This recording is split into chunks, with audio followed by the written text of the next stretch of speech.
Hi, Brett. How are you doing today? I'm great. I'm great. Thanks for having me back on. Yes, we did this interview a year ago, so maybe you can refresh the memory of some of our audience a bit about your overview of your company, Goldshore.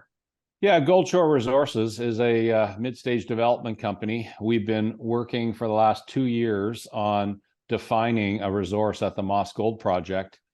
We put out a preliminary resource back in November of just over 4 million ounces at Moss, and we've updated that resource as of today, and we now have 6 million ounces at 1.01 grams per ton, and a high-grade shear domain that has 3.35 million ounces in it at 1.84 grams per ton. So pretty exciting news out today as a result of all the work we've been doing in the last 2 years. We have been drilling extensively over the past 2 years. We finished up in February, and the drilling we did was about 79,000 meters over the period. Great. So let's delve in a bit more into the first important news that you just mentioned, the updated resource. So, what's the significance of this special report? There's two things. The first significant takeaway from this is that the Moss Gold Project is now demonstrated to have the size and scale and significance to put a project around that, and that's what we intend to do now. And the 6 million ounces is quite an increase from what we announced in November. It's about a 44% increase in volume. And the gold increase was about 24%. So I expect that this project itself is going to lead to a very positive PEA, or preliminary economic assessment, that we're going to start on right away.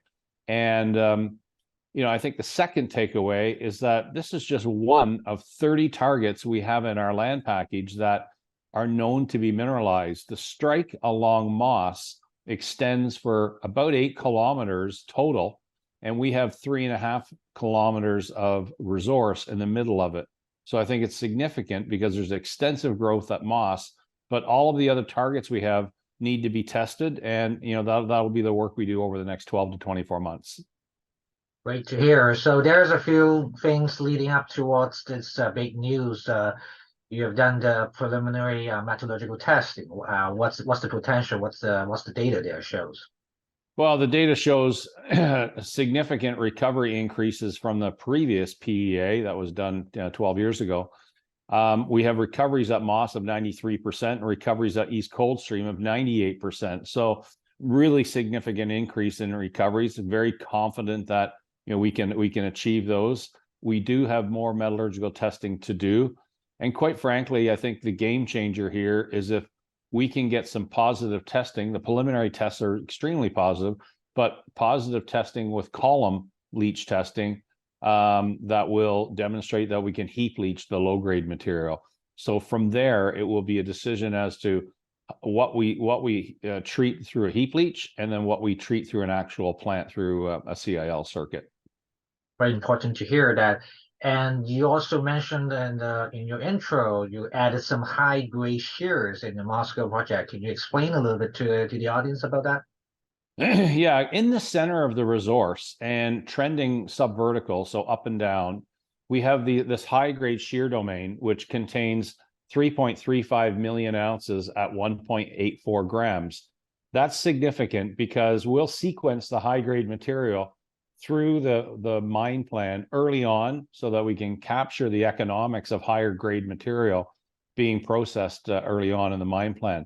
Quite frankly, it means that we'll probably have a head grade close to 3 grams for the first year, and then trending down from there. And because these shears, they extend along strike, and we still need to define them with more drilling, but it'll allow for us to continue to go chase them as mining people do. They chase grade, and we will look to see if we can add to the portfolio along strike, which means that we'll go into and keep mining high-grade material for as long as we can before having to go deeper.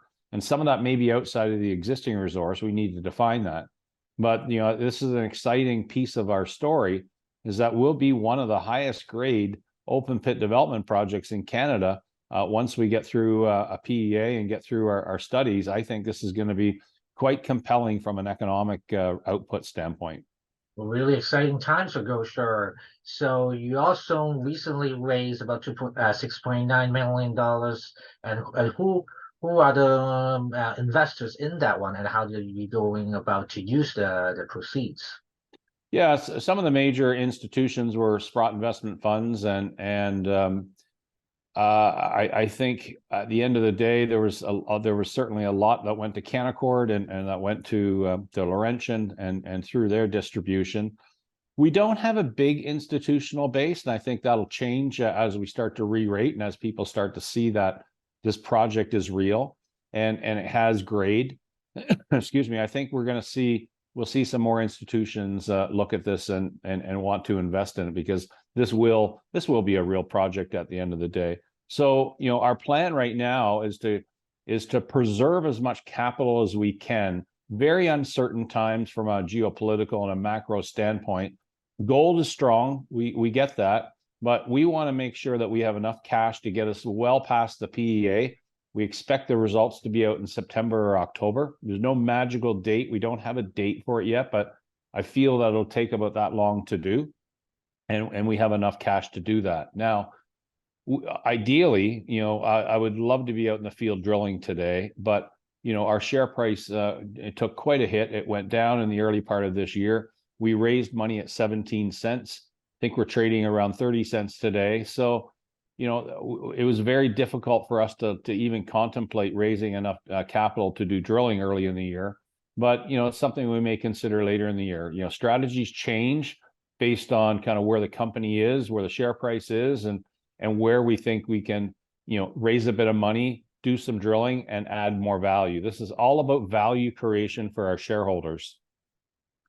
So I let you conclude. So do you think Goldshore is really undervalued at this point? And what does it mean? You mentioned gold price. So what does it mean? Because gold price is heading up. What does it mean by 2,000 plus gold price for Goldshore and for your company? Well, the gold price is certainly a great environment right now. There's a lot of drivers for the gold price to keep it up. I'm guiding that, I think gold's going to stay between 1,900 and 2,200 for some time to come. It may go higher. And that's good on a number of fronts. This project, because of its grade, it will probably sensitize down close to $1,300 before, or $1,200 before it would actually be break even. So we have a lot of room and scope for margin at these gold levels. And, I simply don't believe that gold's going to pull back to 15 or 14 or 1,300 anytime soon. So this project fits well into this gold price environment. And quite frankly, I really do believe that this is going to have some tremendous economic outputs when we put a PEA together. Great, Brad. Thank you for your time here today, and thank you for sharing your update with us. Thanks again. Look forward to updating later on in the year when we have our PEA out. Good. Nice talking to you. Thanks, Gilbert. Take care.